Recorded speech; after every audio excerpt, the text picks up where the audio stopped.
Hello বন্ধুরা, আজকে আমি তোমাদের সাথে আলোচনা করব ভারতের বিভিন্ন নদী তীরবর্তী শহর নিয়ে। এই টপিক থেকে বিভিন্ন কম্পিটিটিভ এক্সামে প্রশ্ন এসেই থাকে। প্রথম প্রশ্ন হলো, গঙ্গা নদীর তীরে যে সকল শহরগুলি অবস্থিত তা হলো হরিদ্বার, কানপুর, এলাহাবাদ, বারাণসী, পাটনা, মুঙ্গের। নবদ্বীপ, কলকাতা, হাজিপুর ও কনৌজ। এই শহরগুলি গঙ্গা নদীর তীরে অবস্থিত। দ্বিতীয়, যমুনা নদীর তীরে অবস্থিত শহরগুলি হলো দিল্লি, মথুরা, আগ্রা।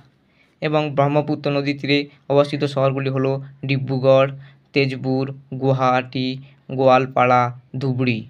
কাবেরী নদীর তীরে অবস্থিত শহরগুলি হলো মহীশূরের কর্ণাটক, তিরুচিরাপল্লী তামিলনাড়ুর, শ্রীরঙ্গপত্তনম।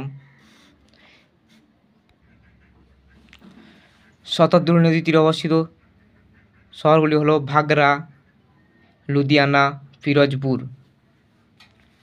মুন্সি নদীর তীরে অবস্থিত দুটি বিখ্যাত শহর হলো হায়দ্রাবাদ ও সেকেন্দ্রাবাদ। ঝিলাম বা বিতস্তা নদীর তীরে অবস্থিত একটি বিখ্যাত শহর হলো শ্রীনগর, যেটি জম্মু কাশ্মীর অবস্থিত। বিপাশা নদীর তীরে অবস্থিত শহরটি হলো মানালি। সুবর্ণরেখা নদীর তীরে অবস্থিত শহরটি হলো রাঁচি, বালেশ্বর। সুবর্ণরেখা এবং খড়কাই নদীর সঙ্গমস্থল হচ্ছে জামশেদপুর। নর্মদা নদীর তীরে অবস্থিত শহরগুলি হলো জব্বলপুর, মধ্যপ্রদেশের জব্বলপুর। ভারুচ হচ্ছে গুজরাটের। মহানদীর তীরে অবস্থিত শহরগুলি হলো কটক, সম্বলপুর,